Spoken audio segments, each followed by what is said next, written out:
And welcome to coffee time. I had to I had to run an errand this morning, so I ended up getting coffee from Hardee's. So I'm very excited to try my Hardee's coffee this morning. It's actually pretty good. Uh, but welcome to coffee time. It is 9:37 a.m. on September 7th. It's wild that we're in September. We're almost halfway through September. It's nuts. Halloween is just right around the corner. Christmas is right around the corner. Thanksgiving, it's insane. I hope you're doing well. This show, of course, is all about helping the new and upcoming voiceover artists grow their business and sidestep all the crazy things that I seem to step on. It's wonderful to be back after a couple of days that we had off for Labor Day. I hope you had a good vacation. And yesterday, I put out a podcast about my website and things like that. So that was a good day yesterday, but it's so nice to come back live again. If you're new or you're just coming back, make sure you put something in the chat. Hi, Stephanie. It's good to have you. Make sure you put your name in the chat and where you're from so I can say hello, especially like if you're on Facebook, because for whatever reason, Facebook doesn't show me your name. It just says Facebook user. So make sure you put your name and where you're from, and also any questions that you might have for me to answer. Today we're gonna have a good discussion, because I got a question from one of my mentor students, actually, who is moving. She's moving to the UK from another country, and she was asking about portable recording. How do you record?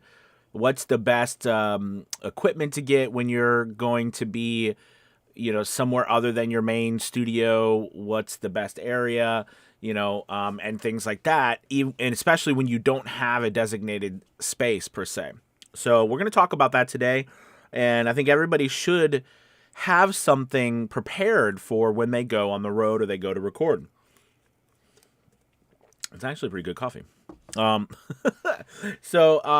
So anyways, first and foremost, you guys, if you remember the first 6 months of this year, of course, when we were remodeling the house. By the way, this stuff back here is just some different things that are just there for right now.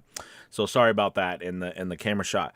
But earlier in the year, I was portable. We didn't have, the house was being remodeled, and we weren't in here, and I didn't have a studio or anything like that. So I was literally in my car, right? I was recording voiceovers in my truck, and I had built a little. So I would sit in the driver's seat, and I had a clamp, right? If you remember those videos I made, I had a clamp, or I would have my microphone that I would clamp onto the steering wheel. And then I'd have my laptop and my interface, and I would just run that cord, to it, right next to me on the dash. On the armrest part. And then up on the dashboard where the window is, I would have some bass traps.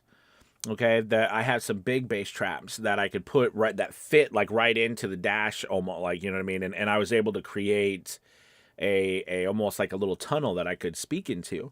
And I also had I use a Sennheiser 416, so I had a shotgun microphone, which the polar pattern for shotgun microphones are really good when you're trying to eliminate noise from the surroundings, especially the closer in proximity you get to the microphone. So anyways, but I think she asked that I not, she's not going to be in a car. So she was more saying in a place, I think she mentioned the basement or somewhere else other than a car, because if you think about it, but first and foremost with the car idea though, it really is a great space to record in. Because, cars are built, right? First and foremost, they're built to keep out noise, right? They're built to keep out noise. It's not going to eliminate all noise. Like if you're driving, if you're on a side of a road and there's big tractor trailers driving by and stuff, it's going to be noisy. But, generally speaking, cars are pretty quiet, especially if you find at least a decent space off to the side somewhere. So, that's a good and acoustically they're not bad, especially at different places in the car, because I had the things that I had, like my bass traps and stuff that I could just put into this, like right into the window, into the dash. It was really fantastic. And because of, you know, the driver's side where I was, I could even put one to the side to cover the window, sort of. So I mean, I really had and it was really simple to set up. I mean, I had to set it up and take it down every time, of course, but it was really simple to set up and I really liked it. But if you're not in that certain situation where you can have like a vehicle and all that kind of things, you've got to think about a couple of stuff. There are a couple of stuff. You got to think about a couple things. First off, you got to think about, you know, what does it take to have a good recording? All right. What do you need for us voice actors? Well, we need to make sure our recording doesn't have a lot of background noise. Okay. So that's one thing. And we want to make sure our recording is, you know, it sounds, you know, crisp and clear, and, you know, there's not cutoffs, there's not a lot of mouth noise, there's not a lot of, and then there's not a lot of room noise, right? Or reverb or a bounce, right, as you call it, like not a lot of echo in your audio. So a couple of these things can be taken care of with your editing and EQ and so forth, but the rest of them can't really. So, you know, background noise, yes, you can take care of background noise with some different types of editing and also some plugins. But the reality is that, you know, the best thing to do is to find somewhere where it is quiet. And if you can't really find the most quiet place, the next best thing to do is to focus on your microphone. Okay. Now I have a couple different microphones, and this is my broadcast microphone that I use to record these videos, and I do my meetings on and stuff. It's a Hardy microphone. It's a dynamic microphone. Okay. It's meant to be used in environments that are not as treated as you would use a condenser microphone in. Now, can you use this microphone anywhere? Yes. Can you record voiceovers on it? Of course. But typically this type of microphone is used as kind of like a podcast microphone, radio microphone. It's very hardy. It's strong. And it deals with surrounding noise very well. So the difference between a dynamic microphone and a condenser microphone really is how they are built.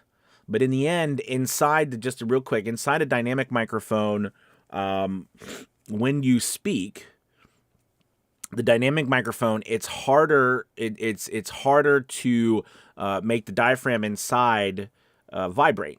Okay, it takes more of your voice, more volume, and because of that, it's not going to be triggered as much by surrounding noise, where a condenser microphone is actually fed extra electricity through phantom power, all right, and through the microphone, and it's actually built a little bit differently to make it more sensitive, okay, more sensitive to your voice and noise and the surrounding noise. So, of course, you're going to get more noise with a condenser microphone.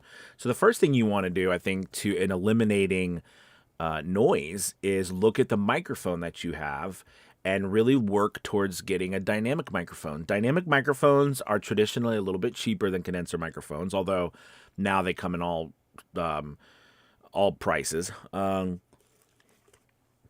But it's funny because one of the microphones I love the most, and I should have had visual aids with me, but I don't. But is the simple SM 58, okay, the SM58 or the SM57. Well, one is for, I think it's the SM58. Anyways, it's that old microphone that had the silver ball on the end of it, right? That you'd see musicians on the stage.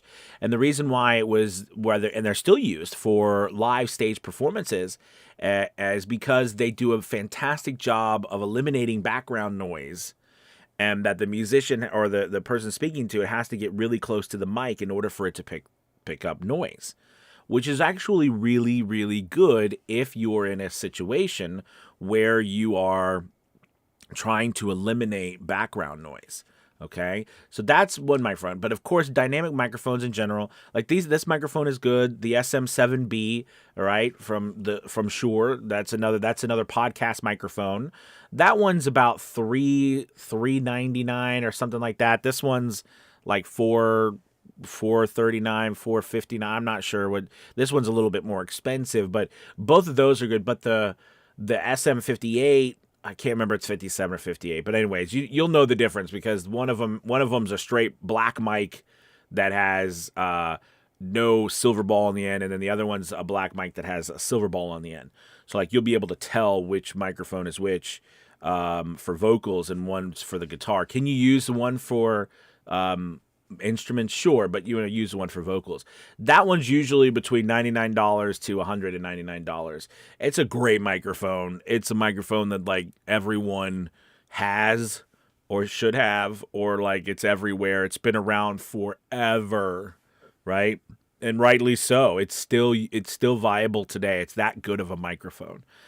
So now, would I recommend you use that microphone long term to record on? No, because again, dynamic microphones are really not meant, I think, to be used as you're trying to grow your voiceover business and grow that the quality, depth of sound, right, from your voice and your voice acting. But it's a great type of microphone to use when you're trying to eliminate background noise. All right, so you've got your dynamic microphone, whichever one you've chosen, but you have a dynamic microphone. I personally love to use things, and this is important too, that don't cause a lot of noise. But I also have used the I've used the H5 Zoom. All right, I think they have an H6 Zoom now, but the H5 Zoom, which is a small recorder slash preamp, and it works fantastic, but it works on batteries, so it's very it doesn't make a lot of noise. But when I was doing portable, I literally used my laptop and an interface. The reason why nothing's wrong with the H5 Zoom, and use it if you need it. You know what I mean? I think the real challenge with that one is that you've got, you're recording it and then it records onto like an SD card, and then you got to take that SD card, put it onto your computer, and then edit within your computer and then send it, right? Whereas I always like just bypassing that and editing, recording it right into my computer. But then again, if you're on a laptop, laptops can be noisy, right? The fan can be going, they can be noisy unless you have a solid state, but those are expensive, right? Although they're becoming less expensive now as technology keeps advancing, but still.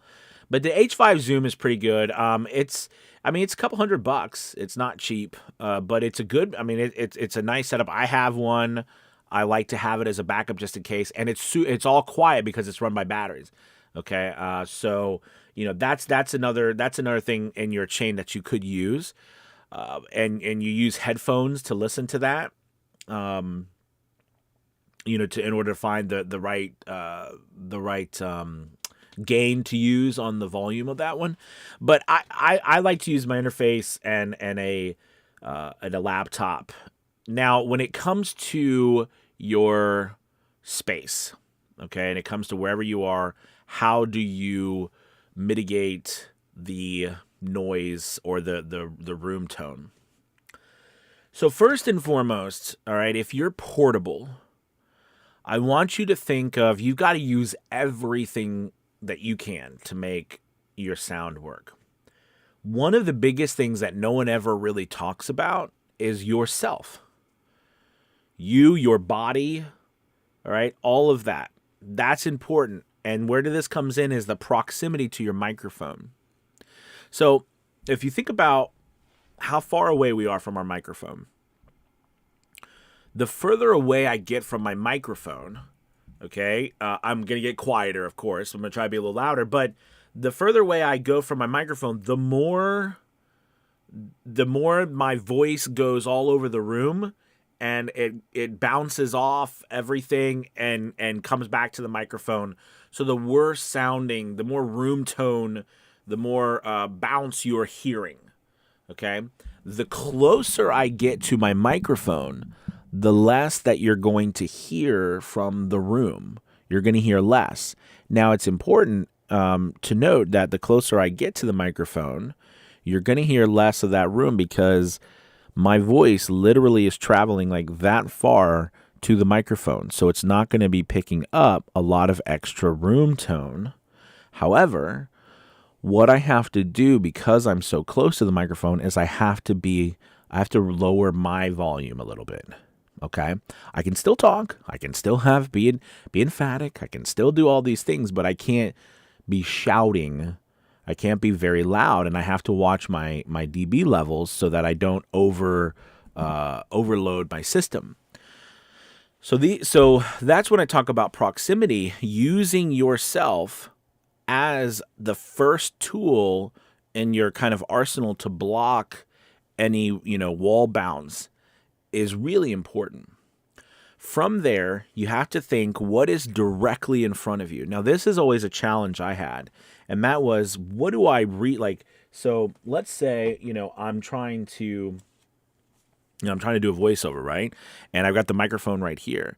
Well, how do I read let's say I've got, it's just a pad here, but let's say I've got like a phone, or let me see if I can, so you can kind of see, like, how am I, have you been in this situation? Like, how are you going to how are you going to read your stuff? And the real answer is there is no right answer. Okay.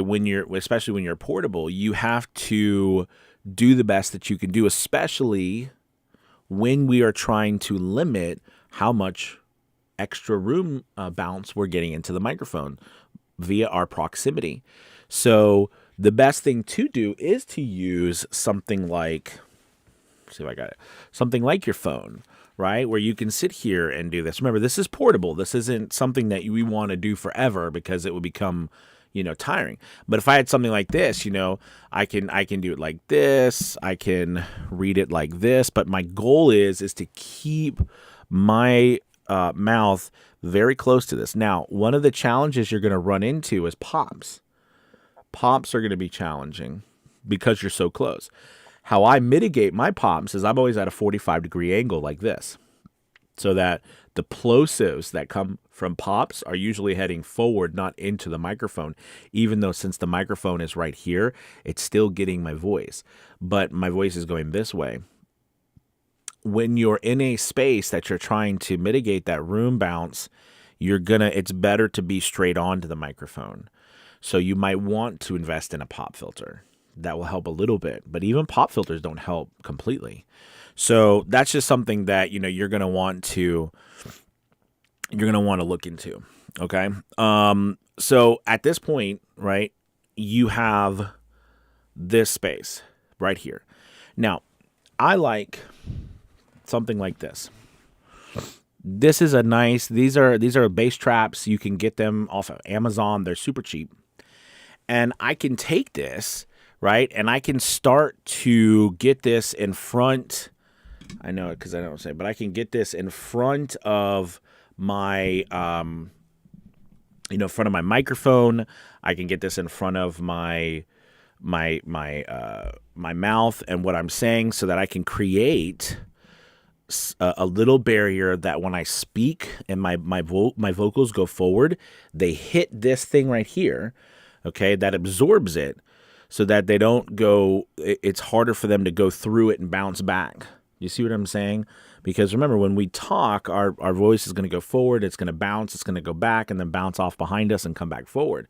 If we're using our body as a way to block, and we use something here as a way to block, it's interesting. Even when I'm talking, and I know you guys probably can't hear it, maybe you can, but even when I put this up, it's absolutely insane. I can hear the difference of what happens to my voice when I put this thing up like this and I pull it down. I can hear difference in my ear of this is more when it's down. I can hear my vocals going further. Like, it sounds like it opens up. When I put this here, it sounds like it closes down, right? Because I'm not hearing it coming back off of the wall. It's pretty cool. And these things are pretty cheap. I mean, they really are cheap. I mean, it's just foam. They're called bass traps. I get them off of Amazon. I get them in the loads because I love them, because they can also, in my room, they're corners. I can put them up the corners. But you can take these things anywhere. And you can make, the cool thing about it is they're foam. So like you can string them together, you can glue them together, you can pin them together. You can do all sorts of stuff with them. Because if you look, I know you can't see because back there, but above where it says on air, above it goes up is all of these things go up along the wall.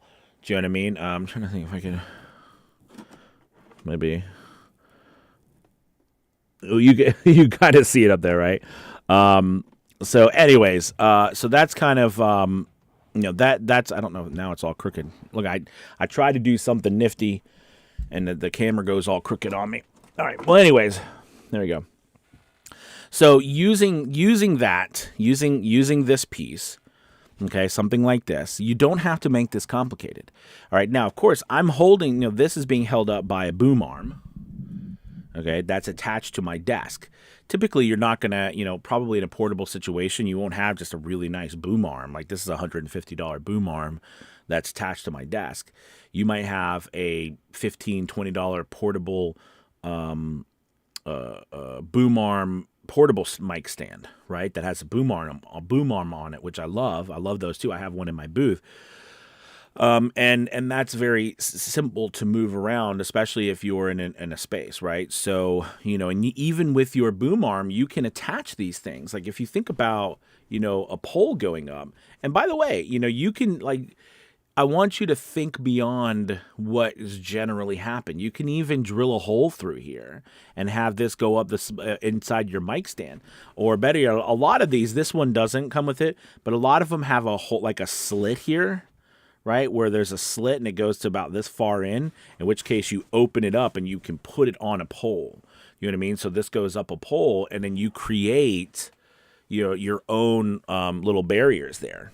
So that's another way for you to have something in front of you and then to use yourself for the bounce coming back. So that's and you mitigate all this through the proximity to your microphone. Now from there, when you have that recording, at this point, the best thing for you to do is to make sure that you've got a nice clean audio when it comes to your editing. I really do like to make sure that I have things like RX7, or RX9 now it is, isotopes, something to where it can be really clean and I can get all the mouth clicks. I can get all of I can do some adaptive noise removal. Okay, that's within the within the audio. This will help you do less, because less is more. Some things I've noticed that people do is they try to do so much, especially if they feel like their space isn't up to par, and it ends up making the audio sound worse than it would have been if it was just raw. So when I was in my truck, I would record that like I just showed you, and then from there I would literally I would send it. I would do very minimal work. I wouldn't do much work at all except maybe just clean up my audio and send it. That's all. I wouldn't do anything else to it. And people people liked my work just fine. It was people accepted my work. I never got anything sent back to me saying it wasn't high quality. Okay. Now I was using some good equipment. I was using my Sennheiser. By the way, I did mention, you get a dynamic microphone, which is good, but also, a shotgun microphone becomes handy because it has a shotgun polar pattern, which is a very narrow polar pattern. So it doesn't pick up, right? It doesn't amplify the surroundings. So because of that, it's a great microphone too to mitigate noise, and it does wonders with a proximity effect. The Synco D2 is a good microphone that's a quarter of the price of the Sennheiser 416. But that's something that you could also use, especially if you've got noise issues. But that is a condenser microphone, which means you will need, an interface that has phantom power. Now, on this one, I use a FET head right here. okay, which is a cloud lifter. And what that basically does is, because I was telling you that dynamic microphones make it more difficult to pick up noise because you have to have a lot more input, okay, to make the internal workings vibrate. It takes more power, it takes more gain to pick up your voice. So a lot of times with the interface that you're using, you have to run your interface very hot, like in the 90s in the gain category, in order for it to pick up your voice clear enough. And most interfaces can't handle that without making a lot of noise. All right, like it runs and makes internal noise and things like that, which will be picked up with your microphone and your equipment. So that's a problem. So a cloud lifter like this, you probably know cloud lifter in general, which is like a blue box and everything. There's a bunch of different ones, but I like the small footprint of the FET.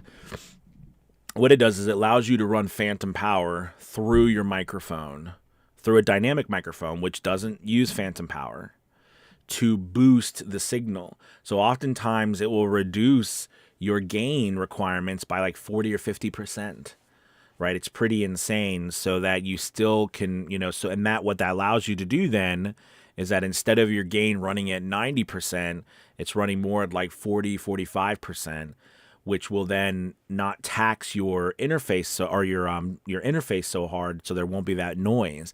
So remember, this is all about eliminating. Sound is like eliminating one problem after another, right? It's just, you start with you and you work your way down the chain from your microphone to your cords, to your interface, to the cords, to the computer, right? Then the cords back to your speakers, especially if you're doing live sound. But even what we're doing, that's the chain that you follow, and that's how you solve problems, going one step down the road. But hopefully that gives you kind of an idea of what you can do to increase some of that noise. But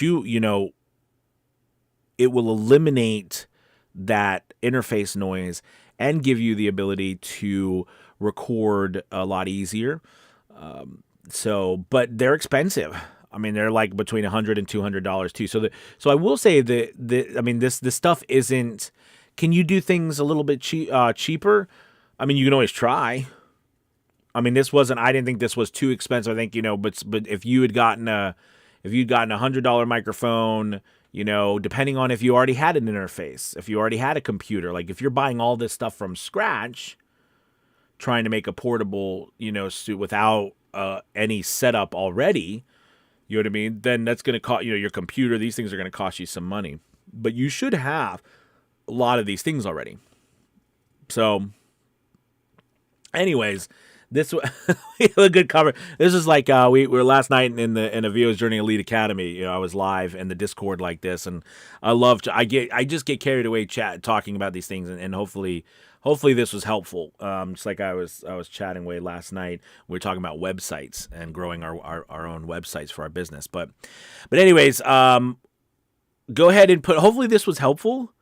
Hopefully this got your mind going. And even though I talked about this being a portable setup, this could very well be just as much a beginning to your setup of your own personal space too, right? Because we're not, we don't start out with just this amazing space to start. We usually start, in a closet or a hobo fort or, at a desk somewhere where we're trying to, whether it's we're building a shield, something, we start out where we start out. So this is some good ideas for that. But at this point, go ahead and put your name, put your where you're from in the chat, any questions that you have about this or anything voiceover related, and I will go ahead and welcome you, recognize you, answer your questions, and by the way, while we're doing this, make sure you take a peek below. There's a VO's Journey Elite Academy link to have you there. As love for you to check it out. We've got tonight's my class. We're actually going over. Last week in my class, I do a variety of things, but we did EQ and really diving into showing people how to EQ your voice, how to get rid of sibilance, but how to get rid of it directly. A lot of, whatever you do, don't use de-essers, don't use like deplosives, like in the academy, I show you actually how to do it, how to do it manually, but not that you don't have to do it each time, but I actually show you how to pinpoint your trouble frequencies, because we all have different ones. All our voices are different. Tonight we're going to really dive into compression and talk about what is compression, how to use it, do you need it? I also have a poor man's compressor that's a lot safer, but just as good. So we're going to talk about that tonight. So check out the link below for VO's Journey Elite Academy. I'd love to have you. All right, so let's see. We've got Stephanie Cicerelli. Hey, Stephanie, it's wonderful to have you from LinkedIn. Awesome. Philip, what's up? How are you doing? Philip from Tokyo. Cheers, my friend. What time is it in Tokyo? I bet it's super late or early in the morning. I'm not sure which. Probably early in the morning, maybe. Jeremy Jones, what's up? Good to have you, sir. Let's see. Max, what's up, Max? Good to have you. Richard Badley, how are you? Morning, mate. Checking in after a bit of time away. Yep, it's good to have you. I was off on Monday. Do you guys find it like it's hard to not work on your business? It's hard. It's very hard. I've really struggled with it. But I had to force myself sometimes to take a break because I've gotten a habit over the years of just working nonstop.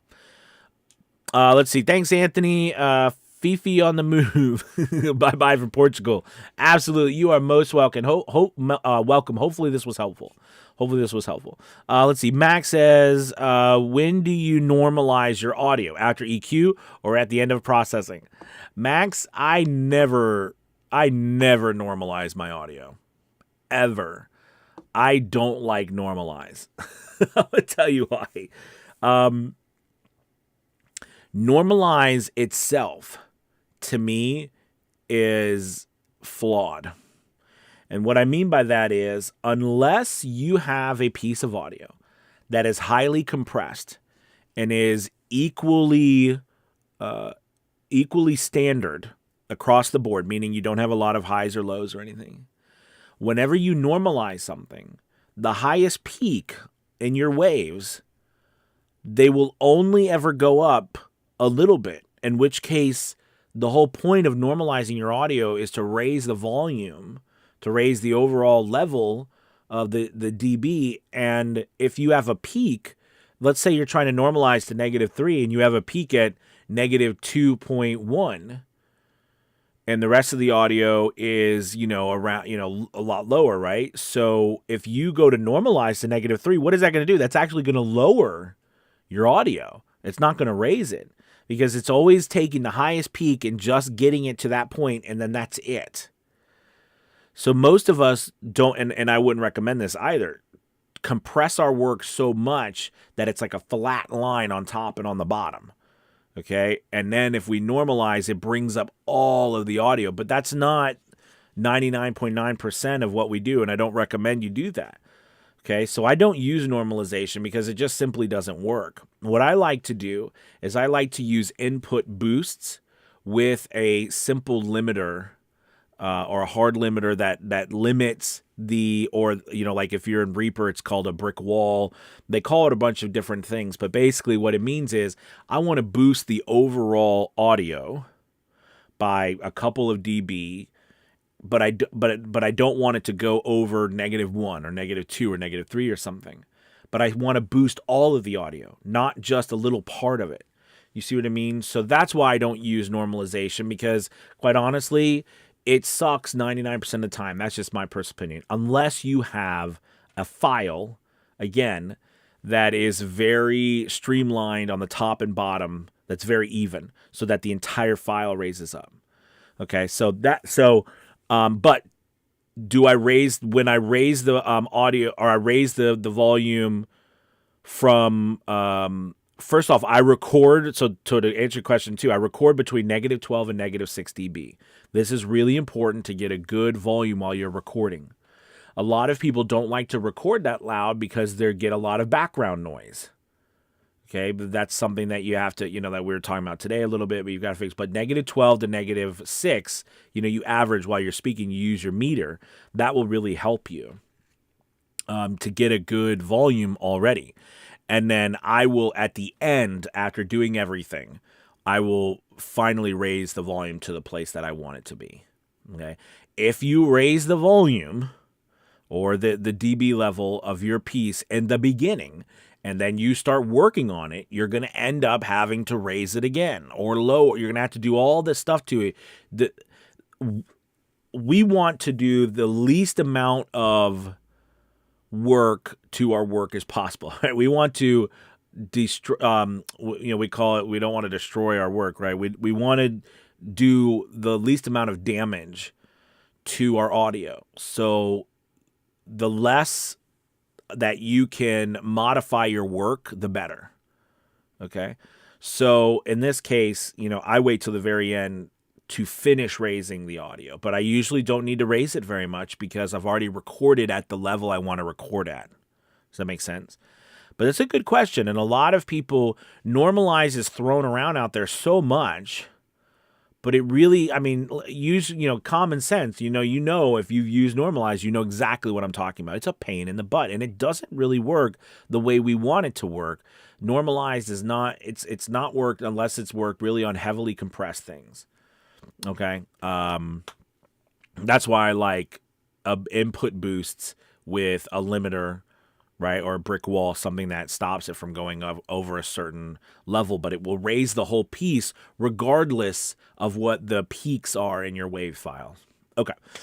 Good question. Nikki says, hey, Anthony, got mine too, except it's tea. There you go. What kind of tea do you drink, Nikki? Let's see. Jay says, hi from sunny Thailand. It's awesome, Jay, to have you. Thank you so much for joining. I've missed you too. I missed you too. DJ, what's up? Good morning with the coffee. Kyle says, what's up, Anthony? Good morning from Avio's Journey Elite Academy in the house. Yes, sir. Welcome, welcome. Good to have you. Check out that link below, you guys, too. It's 50% off the first month. Love to have you. DJ says, they're also tough as nails. Right, we were talking about the SM58. Amazing microphones. The 57 and 58. They've been around for 60, 70 years. I don't even, all right, because they were in the 60s and 70s, right? All the rock and roll, everything on stage. They've been around forever, right? These microphones are crazy, and they're still around. They're still used. That's how good they are. Ozzy, hey, what's up, Ozzy? Good to have you. Ozzy from LinkedIn. Let's see. A Facebook user says, I'm taking my Synco D2 with me. Great ideas. Thanks, Anthony. You're most welcome. Great help. Awesome, awesome. Let's see. Richard. What's up, Richard? Very helpful. I'm currently using a USB mic plugged into a tablet, then transferring to my PC for editing. Cool. Now, is that your portable setup, or is that your just overall setup at the moment? Which is fine. You can use, of course, you can use tablets. And you can, there's also like Adobe Audition, and there's different programs on tablets that you can record into and use and actually even edit. But down the road, if it's your full setup, I usually strive to get a more solid, easier to use setup than the tablet. Although if you get used to it, right, that's what you get used to. A lot of times I feel like if you've got something that's working, then use it, right? If it's working for you, keep using it. But down the road, always try to, get to a place where I can have my own studio, right? Because that's the dream, right? We all have our own studio. But cool. Thank you for sharing that, Richard. Let's see. The Academy is fabulous. Thank you. Max says, where would you put the bass traps in your booth? So the idea with bass traps, especially if you have a deeper voice, right? You want to put them around corners. They go in corners because corners are usually the worst place for us because that's where the noise just bounces, right? You want to put them going up corners. Any time there is anytime there's a seam, right, where there's, a corner of something, whether it's going across the top of your booth or going down the sides or even going on the bottom, any of those places, you want to put bass traps. Okay. For our particular situation, though, they also work really well for portable because the foam, like the foam you see on the walls, that's thin. Okay. But the bass traps has some meat to it. You know what I mean? And you want to get thick ones. The thicker, the better. The thinner it does, that's going to just pass through it. The thicker, the better. Unfortunately, the thicker things are, the more they cost. Like I would love, like for example, I've talked about these wall panels I have. These are an inch, 2 inches maybe. I wanted to get 4 inches, but the 4 inch ones are ridiculously expensive. But they're really good, right? Because the 4 inch ones are a lot better. But it is what it is. These are fine, and I have a nice shaggy carpet in here, which helps a lot too. But anyways, so that's another thing to think about too. Is the thickness of the stuff. Go for thicker material. Hello everybody from hot Utah. Oh, Jesse from Utah. Hopefully it cools off. We're supposed to get some rain here a little bit later today. Let's see. Hey everyone, not going well on Fiverr. Tim says, hey everyone, not going well on Fiverr. Low impressions and low clicks. What can I do to up these issues? Well, I hear you, Tim. It is the roller coaster of Fiverr.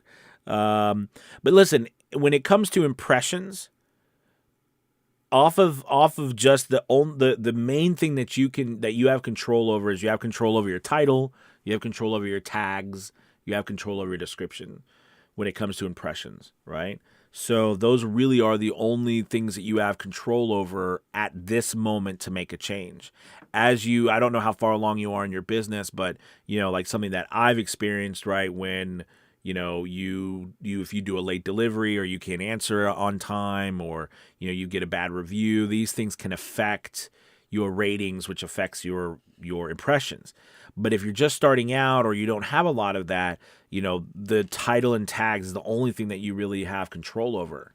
And you can change those up to see if you can get some extra impressions.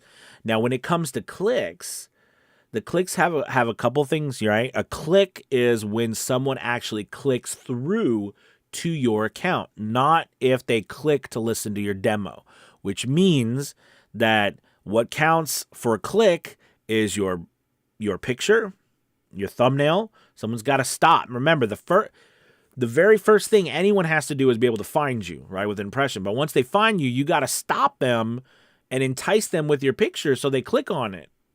But remember, a click of them listening to your demo on the search page does not actually equal a click through, which they go into your gig. So that means that we've got to have three things to really pay attention to: our pricing, our thumbnail, and especially the first couple of seconds, first 1 to 3 seconds of our demo have to be the best. If you have I find that a lot of people, for some reason, maybe because they think they want to end their demo strong, they put their best stuff towards the end. Put your best stuff towards the beginning. Make sure that first 1 to 3 seconds is the very best you have to offer. Okay, and that will help your clicks. If you're having a click issue, it's one or multiple one of those things. Now, impressions, I want you to look about, you want to try to stick between 3 to 5% is what you're trying to have that ratio of clicks to impressions, orders to clicks. And I usually find around 30 clicks, you should get an order or two. Most people see their stuff and they get a couple hundred impressions and they got, 10 clicks or something. Like, I'm not getting any work. It's just not enough. You're not doing anything wrong. That's just not enough. And it's a good learning lesson, especially when you go to build out your own website and you go to do other work other places. Because you start to see how much targeted, actual targeted impressions and clicks that you need to get work. This translates over to something like voices.com. You're doing all these auditions at voices.com. Like, out of 100 auditions, I was working with somebody the other day and we were going over their account and they'd been doing voices.coms for over a year and a half. And they're definitely frustrated about the amount of work they'd gotten. And we actually looked at it and how much work they had been doing, which was a lot. However, what I'm getting at is they weren't actually, unfortunately, getting enough of targeted listens and getting enough of the short list. They weren't getting enough to actually get as much work as they wanted. Okay, so that's why you understand a lot of times it's simply that you're just not getting enough impressions, which unfortunately, like I said, that's all you can do to start. But Fiverr takes time. It's not overnight, especially the more it's grown because there's a lot more people on the platform now. But it's a really good question, and a lot of people ask it. And we're all always trying to figure out how to get in front of more eyeballs. That's all I do every single day, whether it's voiceover or whether it's you all. I'm always trying to see how can I can find more people I can help. Right? I mean, that's the name of the game. That's what we do online. Don't let anyone tell you we are not marketers. That's our job. That's what we do. We have to market ourselves nonstop. Let's see. Jesse says, is it absolutely necessary to get rid of all breaths in your audio for audiobooks? If not, how do you decide which breaths to keep? Great question, Jesse. Of course, the answer is no. You don't have to get rid of breaths in audiobooks. But I think a lot of times people will say, no, you don't need to get rid of your breaths in audiobooks. Breaths are natural. That's true unless they don't sound natural. Like you're talking, you're talking, right? Like that does not sound natural, right? So here's my process, especially in long form.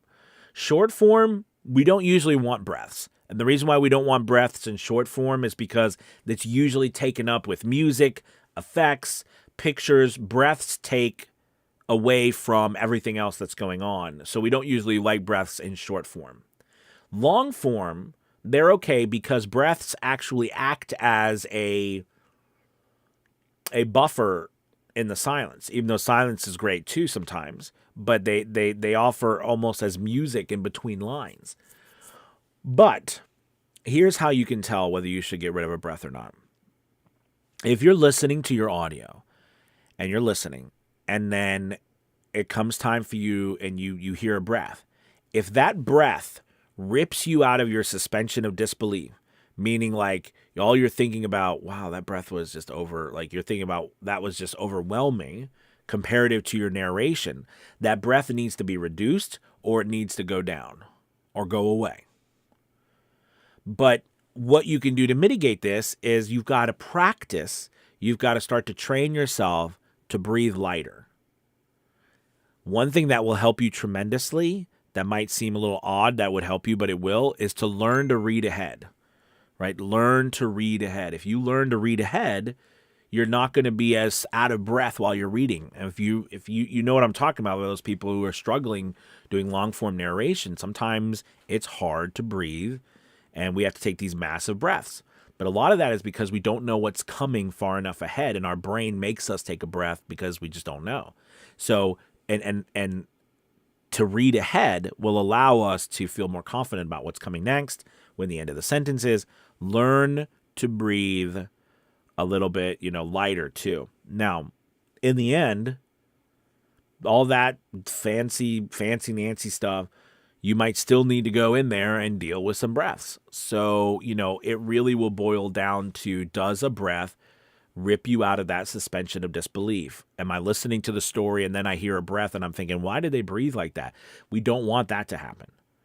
Now, you might be a person who just hates the sound of you breathing, in which case that's very difficult but to deal with, because you're going to be like, well, you know what? All my breaths, I hate all of them. But breathing a little bit, like lightly breathing is not, leaving your breaths like that is not a bad thing. It actually can be a very good thing. It can make it flow.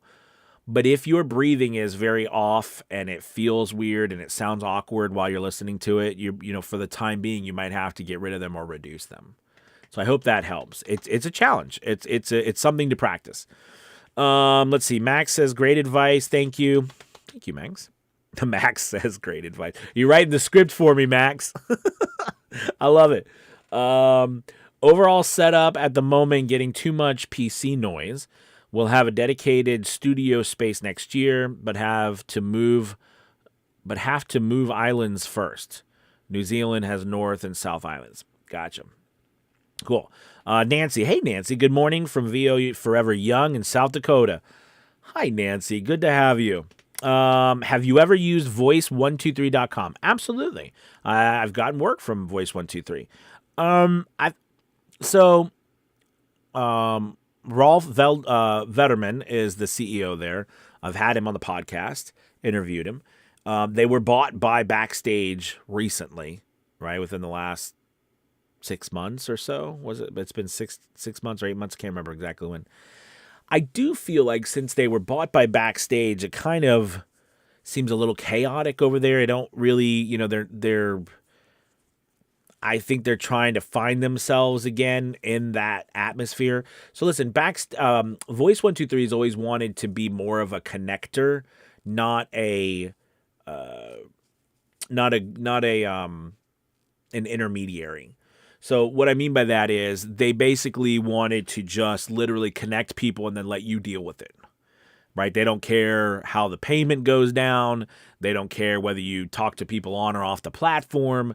Their business model is based on voice actors paying them. That's their business model. Their business model is not based on how much money they're making from sales when it comes to taking a percentage, because they don't care what every job I've done there. I've never gone through Voice 123. I've always gone through my PayPal account. I went through it once. I tried to go through it once because they tried to set up an escrow, service like most of these places have, and it was just not good. Like, they didn't collect the money from the people. It was a mess. I mean, it was bad, and it took me months and months and months to get paid for a job. So I always just do, I always do it through my PayPal. But that's Voice 123. I liked Voice 123, the idea, because it was like a search, right? You were paying to come up in searches. And yes, there is auditions, but right now I think they're just having some identity issues, especially with after Backstage bought them. It just feels very distant there, and I don't know much else what's going on. A lot of people gravitate to them to start because they're a little cheaper to start than voices.com. I will admit I've gotten more work from Voice 123 than I have voices.com. So in that sense, that is something that you can consider, take it for its worth. I love the voice realm out of all of them, but the voice realm you got to be accepted to, and it can be a pain in the butt. It took me a year to get on that platform. But, I get jobs, I get bookings. They'll book me. I got, before I came on, I had a private audition before I did this. It just popped up in my, and I don't do much anymore there. I'll do an audition here or there, and I get a couple booking. I wouldn't say a couple. I get one or two bookings a month. But that's pretty good because I only pay $250 for the year. And they've also come under new ownership. Or new management. I'm not sure if it's new management or new ownership, but they've been changing things around, redoing the site, trying to clean up a lot of the mess they had before. The site wasn't messy, but there was some social media issues that Voice Realm had, and those people who know what I'm talking about know what I'm talking about. They had some crazy social media people that were causing all sorts of problems. But anyways, that was a while ago. So, but I, Voice 123, I look at it this way. If you've got marketing budget, you know what I mean? Look where you want to try and see the ultimate idea here is to get a return on your investment, right? So, give it a shot, see if you can get a return on investment for a year. But a lot of times, these sites now are more like I can get work on Voice 123 without even paying sometimes too, because I get contacted, but I don't do a lot on Voice 123 anymore. Not since they Backstage bought them. It just seems very chaotic over there. All right, you guys, thank you so much for watching. I really appreciate it. Make sure you check out that link below to A VO's Journey Elite Academy. And also make sure you check out A VO's Journey Conference, voiceover conference. That's coming up in October. Remember, we've got people like Scott Brick coming. We've got Sean Pratt. We've got Brent Allen Hagel. We got Voiceover Gabby. We've got Red Horrocks coming from Fiverr, who is the ultimate seller there, which is insane how much work she does and money she makes. But we've got so many more people. So many more incredible. We've got panels, e-learning panels, casting directors. We've got Penguin Random House Audio people coming. We've got all sorts of amazing things to check out the academy there. And I'll have a link below for that too. I mean, the conference as well. So anyways, you guys are amazing. Thank you so much. You have a wonderful, wonderful rest of your day. I'll talk to you later. Goodbye. Goodbye.